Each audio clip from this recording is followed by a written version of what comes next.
Chers amis, chers frères, chers parents, chers panafricains, bonsoir. Ici le Massaï, votre frère. Alors, l'édition spéciale numéro 3 de ce jeudi 19 juin 2025 concerne toujours l'actualité dans le Moyen-Orient.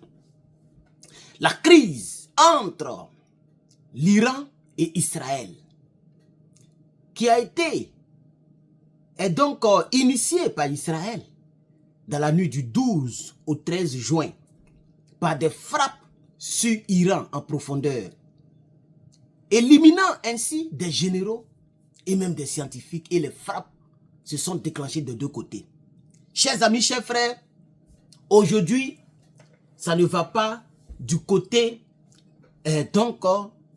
de Israël. L'Iran a décidé de viser aussi des hôpitaux. Oui, les Israéliens sont choqués, puisqu'ils ne sont pas habitués à ce rythme-là, où les hôpitaux, les lieux d'habitation sont frappés, ce à quoi Israël est beaucoup habitué dans les autres pays. Quand Israël frappe, il frappe en désordre. On est d'accord. Donc eux-mêmes, les Israéliens ne sont pas habitués. Et c'est chaud. Ça pleure. Il y a des dizaines et des dizaines de blessés. Très graves. Un hôpital a été visé. Des bâtiments ont été visés. Les frappes ont été intenses. Et ce jeudi, les Israéliens se lèvent avec le sang, avec les blessures, avec même des décès. C'est ça, les dommages collatéraux. Le mot que je cherchais dans l'une de mes éditions spéciales. Je cherchais ce mot-là et mes abonnés que vous m'avez donné le mot, vous m'avez prêté le mot. Je vous en remercie. Parce que le français commence à m'échapper. Oui, le français commence à m'échapper à cause de la nouvelle langue que je parle ici.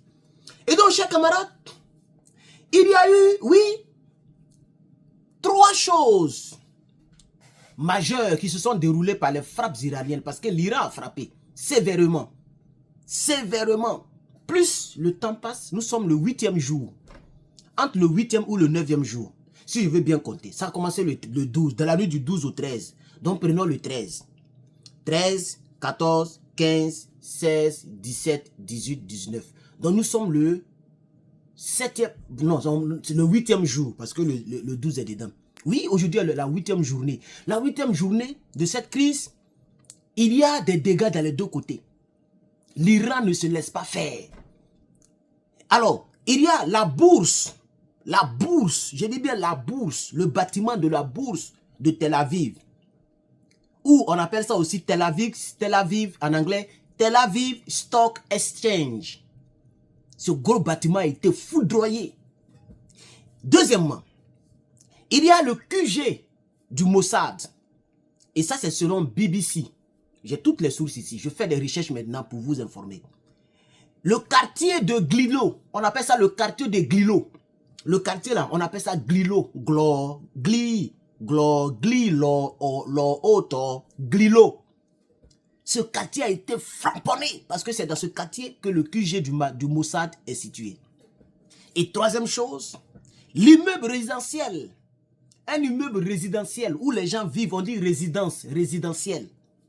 Et une autre tour dans le centre-ville de Tel Aviv. Le centre-ville de Tel Aviv, l'Iran a framponné. Voici les 3 grandes choses que l'Iran a créées, qui a choqué les Israéliens parce qu'ils n'étaient pas habitués. Quand l'Iran frappait, c'est les sites militaires. Quand l'Iran frappait, c'est les sites militaires, l'Iran a frappé le siège de la défense, l'Iran a frappé plusieurs choses. Mais l'Iran n'était pas habitué à frapper les hôpitaux, à frapper les lieux résidentiels et à frapper tout un quartier. Chers camarades, c'est ces détails-là que nous allons sculpter avec vous dans cette 3e édition spéciale avec le Massaï. N'oubliez pas, oui, comme d'habitude, ah oui, c'est le pacte qui nous lie, hein, chers camarades. N'oubliez pas de me donner la force. Et la force, la première force dont j'ai besoin, c'est de partager. Qui ne vous coûte absolument rien. Mais ça fait du bien aux présentateurs que nous sommes. Et ça permet à ce que la page soit relayée pour que d'autres Africains viennent rejoindre donc, notre page. Et donc, bienvenue sur la Masai Land. Partagez, likez, commentez. On y va, c'est parti. Les détails. Oui, voici les principaux lieux touchés à Tel Aviv lors des frappes iraniennes de ce jour 19 juin 2025. Je suis très précis, hein? C'est très précis. C'est ce jour-là. Tout ce qui va venir, c'est ce jour. La bourse de Tel Aviv, qu'on appelle Tel Aviv Stock Exchange. Le bâtiment de la bourse a subi des dommages graves causés par un missile hypersonique iranien. Vous pouvez trouver ça sur abc.net.ao. Je pense que désormais, je vais mettre tous les liens de mes informations. Je vais mettre ça comme ça, tu vas cliquer pour aller voir. Ok? Troisième des choses, chers camarades, il y a donc le quartier du Mossad. Et ça, c'est selon BBC. Des missiles sont tombés en grand nombre dans ce secteur où se trouve le siège du service de renseignement iranien. Et on fait des dégâts et des pertes en vies humaines. L'immeuble résidentiel, un missile a percuté un immeuble de haut type résidentiel en plein Tel Aviv, causant des dégâts, des fenêtres brisées, des structures donc endommagées, ok, et des blessés. Au moins 40 personnes sont gravement blessées. Vous pouvez voir ça sur politico.com. Oui, chers camarades, les blessés, il y en a plus de 240 au total. Donc, plus de 40 à Tel Aviv, selon AP, selon Politico et selon donc, les services de secours d'Israël. Le nombre de blessés graves, ok? Pardon, le nombre de blessés, c'est 240. Le nombre de blessés graves, c'est entre 40 et 30. Entre 30 et 40. Alors, d'autres sources nous indiquent que il y a 15 personnes qui sont parties au repos éternel. 15 personnes. Surtout du côté de l'hôpital, c'est-à-dire l'hôpital de Soroka, c'est le nom. L'hôpital de la ville Soroka qu'on appelle Beersheba. Ça, c'est même le nom est dans la Bible, Beersheba. Il y a un hôpital là-bas.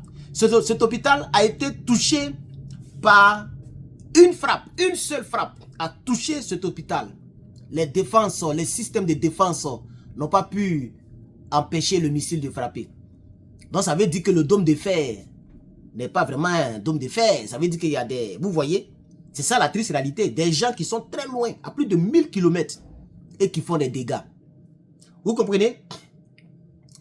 On déplore plus de 65 blessés, dont 3 très graves entre la vie et la mort. Parmi les 65, ça c'est seulement dans l'hôpital. Il y a 3 qui sont entre la vie et la mort. Et ça c'est le site, selon le site de Australian.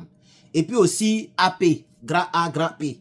Évoque, eux aussi ils ont parlé de cela. Mais ils n'ont pas été très précis dans le nom parce que la nouvelle vient de tomber, ce n'est pas facile d'être précis. Chers camarades, voici l'information que j'avais à vous donner. Nous sommes déjà presque à 9 minutes. N'oubliez pas de partager, je vous reviens incessamment avec d'autres informations. C'était le Masai pour vous servir. Merci la Masai Land. Merci pour vos soutiens. On est ensemble.